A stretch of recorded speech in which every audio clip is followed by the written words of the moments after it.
Hello, my name is Mulidi Hujale. I am Somali freelance journalist living in Dadaab, the world's largest refugee camp in northeastern Kenya. I would like to send a very strong message to the international community and to all stakeholders, and in particular to the TFG, the Transitional Somali Government, that we are tired living in the Dadaab camps. We are tired of being refugees. We want to go back to our country. We want to go back and make use of our rich, locally available resources in Somalia. So in this meeting, I would like to ask and request the international community to bring a lasting solution to the Somali government, and to Somali people. We need a democratically elected government that will stand for the people.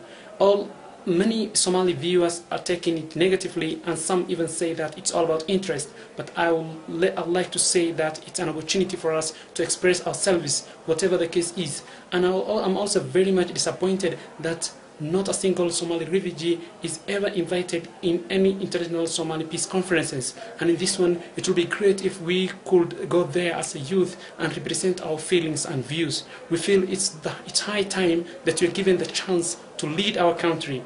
And in this regard, I would like to conclude by requesting that this meeting, having the international community on board, and of course the UN Secretary General and Hillary Clinton, I would like to request an appeal that we are given the opportunity next time to represent our views, and this becomes one of the last peace conferences held for the Somali community, so that it brings a lasting solution to the problems. Thanks. Assalamu alaikum wa rahmatullahi wa barakatuh. Man, it's been a crazy couple of months in the political world when it comes to Somalia. As you guys already know, Turkey's been the biggest supporter of Somalia. Shout out to Turkey and its Prime Minister. But there's a London conference coming up in 2 days, and it's going to be a London conference on Somalia, and apparently it's only going to be for 1 day. 45 countries or bilateral organizations, what I'm assuming that's going to be like the World Bank, the IMF, UN World Food Program, stuff like that, AMNISOM, and they're all going to be there to talk about Somalia, but only for 1 day. That's why I've already dismissed this conference as bullshit. Now, remember that word, because that's going to be a theme in this video. Bullshit. Alright? Not that I'm going to be saying that. I'm going to be talking about bullshit, but I'm just saying that that word is going to be used a lot. So, if you got kids, make sure they're not in the room, because, it's not a good word. Anyways, so the reason that I don't see anything good about this conference when it's only a 1-day conference is because Iran, as an example, when the UN wants to do sanctions on Iran, they sit there, the UN Security Council, and they debate it for 2-3 days. What are we going to sanction them on? Maybe we should do this when it comes to banking. Maybe we should, cut down how much oil we take from them, yada, yada, yada. And even though this has nothing to do with Somalia, it actually cracked me up the other day when I heard that Iran was cutting off Great Britain and France from its oil. Because how do you expect to basically push a country into a corner, with its back against the wall, and then ask for its oil?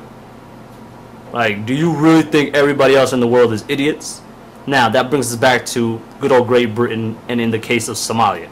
So when I think about this whole Great Britain, UK, whatever you want to call them, hosting this conference, it reminds me of back in elementary school, where girls thought boys had cooties, and boys thought girls had cooties, and there was always that one kid that was like, you know what, man, I'm swagalicious, I got all this swag, I don't even know what swag is because I'm a little kid, but I'm going to go ahead and holler at that girl.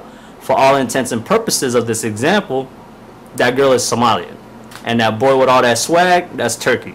So good old Turkey goes up to Somalia and is like, hey, you know what, I'm willing to help you out, I see ain't nobody showing you love. And now everybody else in that school, in that class, wherever it may be, wants to show Somalia some love. And Britain, because this is how European colonial powers think, because they used to colonize a part of a country, they think that they can, be the best solution to that country. No, it's not happening. We're not okay with that. Okay, just go ahead and do your thing and worry about your country, that is tiny as hell, you know, and you already got your own issues, and don't worry about Somalia, because they did this. I watched this presentation at the Chatham House, and for 2 hours they were, I guess, hosting the diaspora in London, and they were like, you know what, we're gonna go ahead and let you guys know that this Britain has nothing to do with trying to take over Somalia. We're not trying to derail the process. We're not trying to do a parallel process. We're just there to support. Okay, then support. Because if you think about it, when we're talking about supporting, you know, when there's a basketball team, another example, the Lakers, the people that support them are fans, and the people that are part of the team that support them are the cheerleaders. So are you trying to be the cheerleader, or are you trying to be the owner of the team? Because the owner of the team supports the team financially, and Great Britain ain't trying to support Somalia financially. They're just trying to be like, woo, yeah, go Somalia, yeah, and you know, tomorrow when you guys become somebody and your country's back in order, yeah, you can thank Great Britain, and you know, we can basically ask for all these favors. And that's exactly what it is, and that's what I would hope that the general Somali would realize. You know, they've said that there's oil in Puntland that they found. There's, you know, obviously duhul or coal in Kismayo. You know, we're already a country that's known for livestock, fish in the sea, on and on and on and on. They want our resources, man. It's that simple. 45 countries. This is a Somali that after the U.S. bailed out in 1993, they didn't want to do nothing with this country, man. Nobody gave a shit about this country. Now you got the UAE building a hospital. Turkey's offering to build a hospital. They built a freaking refurbished a pasta factory. You got all these other African countries all of a sudden wanting to give us more troops to stabilize the security. Kenya's coming in from the south. Ethiopia's coming in from the west. Good Lord. Like, I mean, I'm so happy that we're not the size of Russia, man, because people would have just been carving us up. And you already know what happened to Russia when it was the USSR, and they broke off like a dozen countries off of that country, and it's still a pretty big-ass country. So Somalia is the size of Texas, roughly, in the United States of America. And all of a sudden, we're getting all this love. Why? Because Turkey started. So that's a good thing, and that's a bad thing.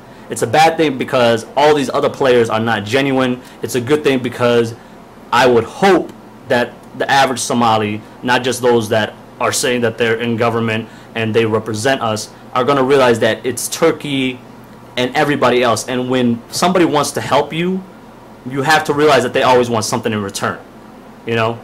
And that's what it always is. If you get a discount on something because you know somebody that works at a store, they expect a favor later on, whether it's tomorrow, the next day, the next year. And as long as the TFG doesn't understand that, then we're just going to keep getting screwed.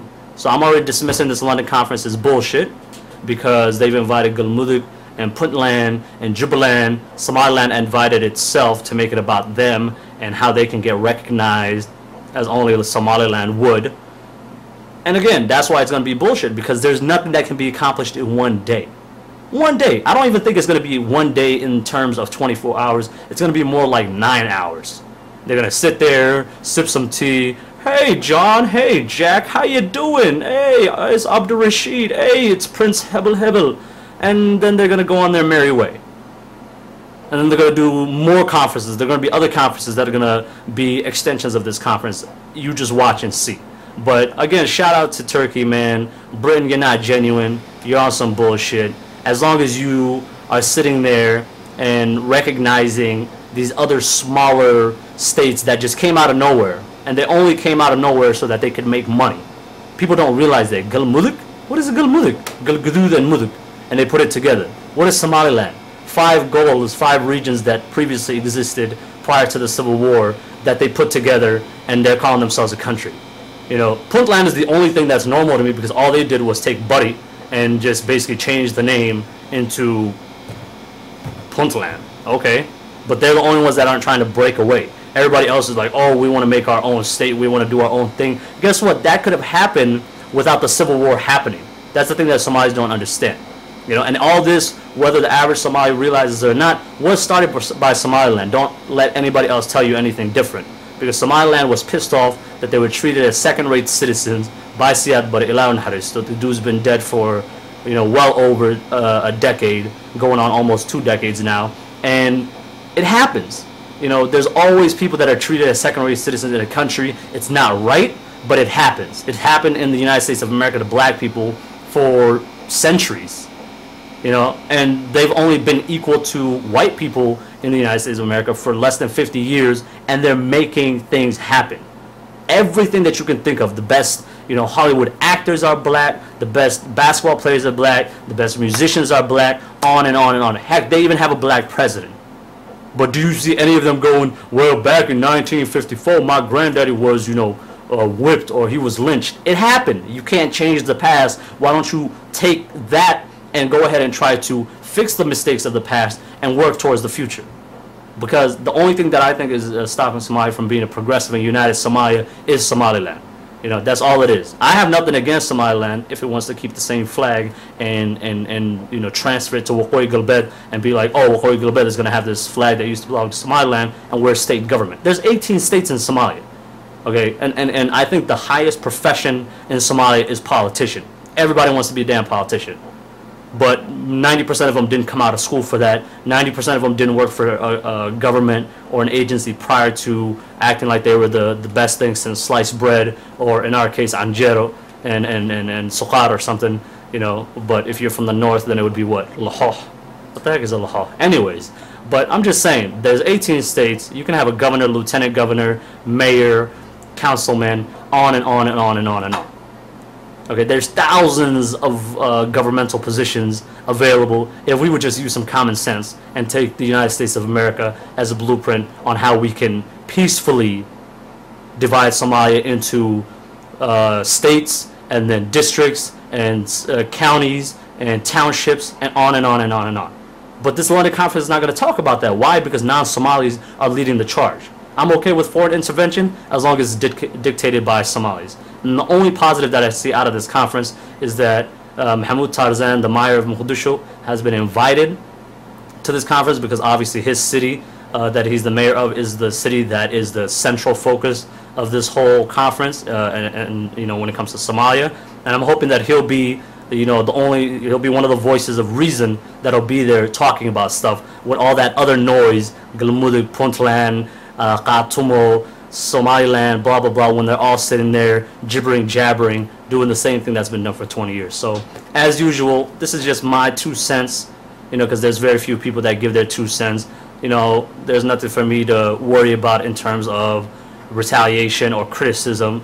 You know, as usual, go ahead and post your comments in the comment box. Call me whatever you like to call me, because I'm on this side of the screen, you're on that side of the screen, and you know, your opinions are appreciated, but they don't make or break me as a person. So again, assalamu alaikum wa rahmatullahi wa barakatuh.